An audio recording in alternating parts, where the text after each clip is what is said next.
Hey guys, LQ here with the LQ Review, and I'm here with a review for the first episode of the Twilight Zone reboot, hosted by Jordan Peele. So, I really liked the original Twilight Zone. There was a lot of episodes in the original one with Rod Serling that I really liked a lot.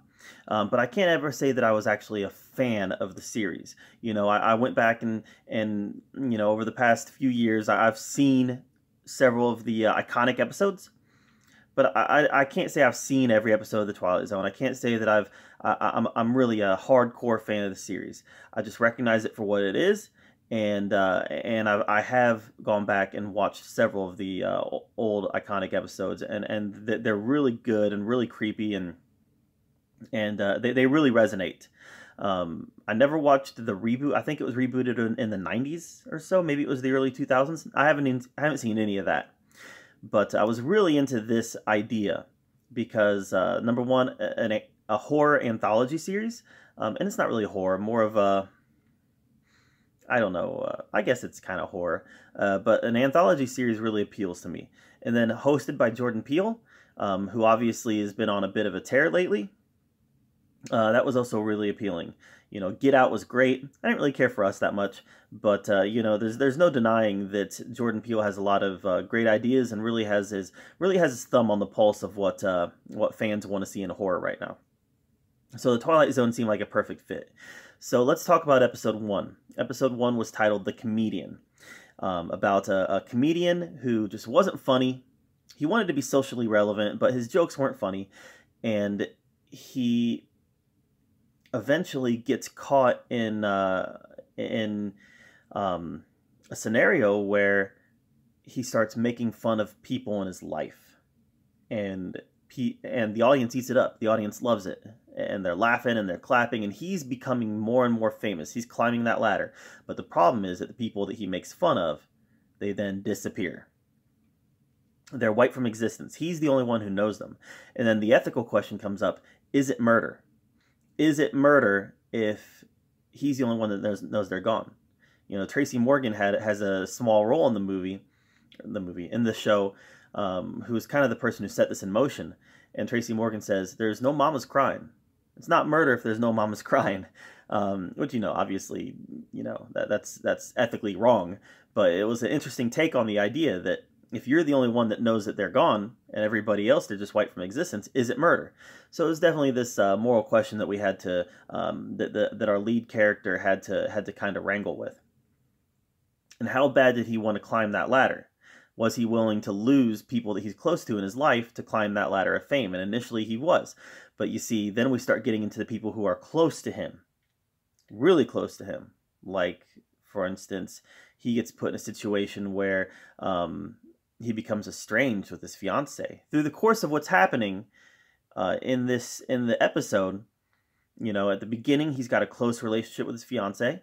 Yeah, he's not successful, but he's got a loving and supporting person in his life, who's there with him no matter what.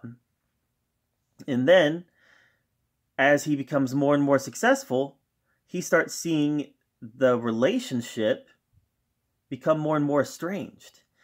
And is he willing to give up the things in his life for the fame that he so deeply seeks?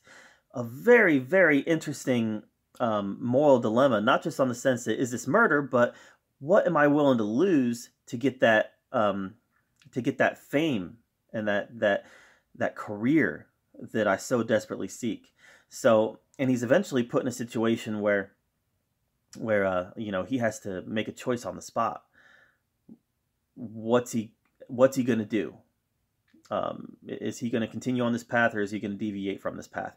So Twilight Zone, a lot of the episodes historically don't have happy endings, and that seems to be a path that this show is following. They're caught in the Twilight Zone, and it's not necessarily going to be a happy ending.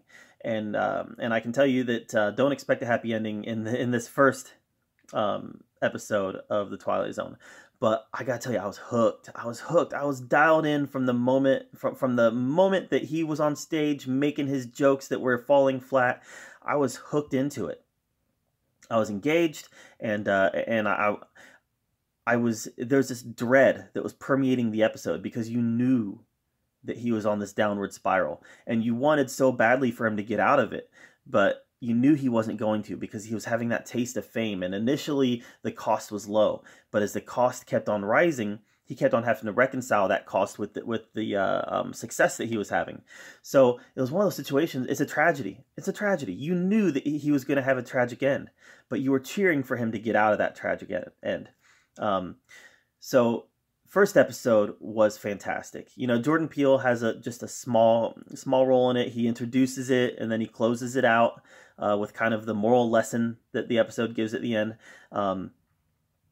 But, you know, just his presence adds a lot to it. And I love his demeanor in the way that he's hosting it.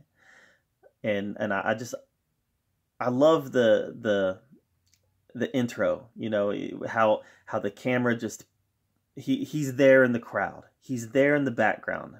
Jordan Peele's there in the background, and all of a sudden he starts talking, the camera finds him, and he lays the scene.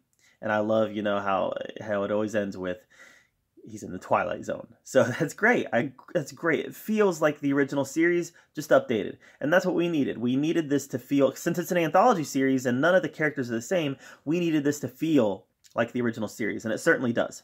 So yeah, this first episode was a slam dunk home run. You know, I don't mind the social commentary that Peele tends to bring into things, as long as it's engaging. And this was super engaging. You know, I'm one of those guys. I've had enough of politics. I've had enough of social commentary. I've had enough of social justice warriors. Not that I'm against or for any one agenda.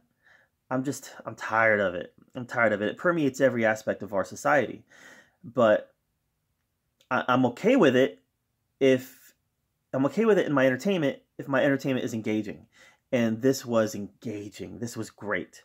This was a great first episode, and I can't wait to see what they do next. So I'm getting ready to watch episode 2 and episode 3, so I'll have those up soon. But yeah, episode 1 was a slam dunk, and I loved it. So it's off to a great start. So I'll have more up later on the Twilight Zone, but right now it's definitely a smiley face emoji. Definitely loving what I'm seeing. So Twilight Zone, first episode, gets my vote of approval. Have you guys seen it? What do you think of the first episode of the Twilight Zone? Let me know in the comments down below. Hit that subscribe button. And as always, thank you for being here at the LQ Review, where we get to talk about all the nerdy and geeky stuff that we love to talk about. Until next time, thanks a lot.